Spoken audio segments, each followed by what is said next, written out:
नाम उठत नाम बैठत नाम सोवत जागवे, नाम खाते नाम पीते नाम से तिलागवे।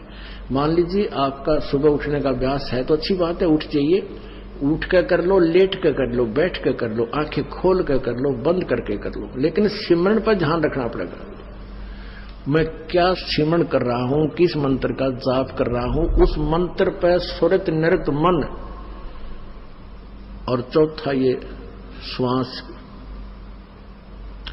पवन जिसको बोलते हैं, ये चारों मिलाकर करनी पड़ेगी। और इसको चाहे इस सिमरन को आप माला से कर ले या बिना माला से कर ले, वो आपकी इच्छा। जैसे पहली वाले बच्चे होते हैं, जैसे कलम तख्ती पर लिखते हैं, बार बार उसको मिटाते थे, लिखते हैं, फिर बड़े होकर के उनको ना आवश्यकता पड़ती है तो कोई आवश्यकता नहीं। लेकिन माला से जाप करना अच्छा है, बुरा नहीं, क्योंकि परमात्मा कहते हैं ऐसे जाप ना करो जैसे माला तो कर्म फिरे और जीव फिर मुख माही और मनवा तो 14 पर ये सुमन नहीं। माला आपके हाथ में है, आप मणियां तो फेर रहे हो, मन का फेर रहे हो, और जीभ भी बोल रही है और मन उस पर लगा नहीं, तू बोल क्या रहा है? कहती ये सिमरन नहीं है। कर का मन का डार का मन का फेर, यानी केवल हाथ से मन का फेर रहा, इससे नहीं लाभ होगा। मन को इस श्वास के ऊपर लगा, यानी सांस का सिमरन करते हो तो आपको ये ज्ञान होना चाहिए मैं बोल के रहा हूं। जैसे सुमन करते हो, बाहर कौन सा मंत्र बोल रहे हैं, छोड़ रहा हूं, उसके ऊपर ध्यान हो मैंने श्वास से क्या बोला।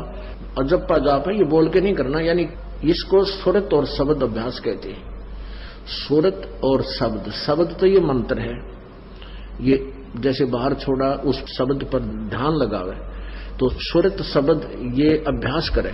सिमरन जब करे तो आपका नाम के ऊपर ध्यान हो, चित्त हो, तो वो सिमरन सही है।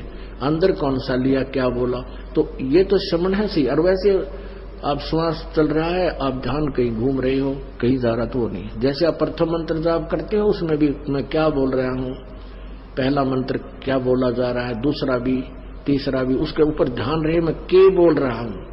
और रह रहकर ये भी कभी कभी याद आ जाए कि आपको ये पता हो कि ये प्रथम मंत्र किसका है, दूसरा किसका, तीसरा, चौथा, पांचवा, ये किस किस देव शक्तियों के हैं, ये भी आपको ध्यान में रह रहकर एक जीवन आ जाना चाहिए। अन्यथा जैसे बोल रहे हैं उस मंत्र पर अवश्य ध्यान रहे मैं बोल क्या रहा हूं। प्रथम मंत्र उच्चारण करके भी कर सकते हो, लेकिन ध्यान अवश्य रहे, मन मन में भी कर सकते हो।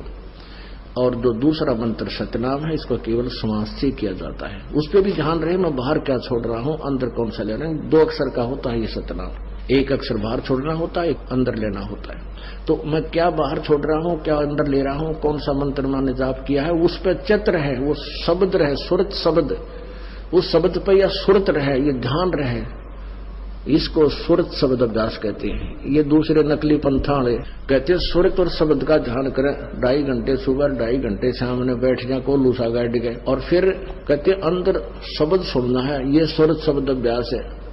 अरे झूठा ज्ञान, ध्यान कहाँ ला रहे, तेरा ज्ञान ही व्यर्थ है, तुम ढूंढ कहाँ रहे हो, ये बाद में जा चतुराई। इस नाम के सिमरण से आपके अंदर वो धुन प्रकट होएगी, और जो वास्तविक धुन, ये तो काल की धुन है जो शरीर में तुम सुनोगे, इससे बाहर सचखंड के अंदर जो सुरत है वह शरीर से बाहर निकलकर आत्मा फिर सुनेगी। शरीर में रहते हुए आपका एकदम सूक्ष्म शरीर बाहर चढ़ेगा और फिर वो धुन सुनाई देगी। शरीर में रहते हुआ धुन परले पार वाली नहीं सुन सकते।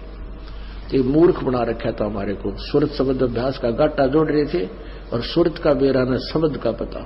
शब्द क्या, शब्द यानी मंत्र, अक्षर, जिसका हम जाप कर रहे हैं उसको शब्द बोलते, और सुरत उसके ऊपर ध्यान रहे, ये सुरत शब्द अभ्यास है।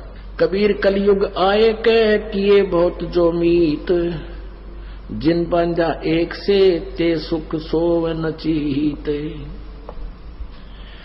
कबीर गुरु मर्याद न भक्तिपन, नहीं पिया का अधिकार, कह कबीर व्यभिचारणी का कहीं नहीं सत्कार।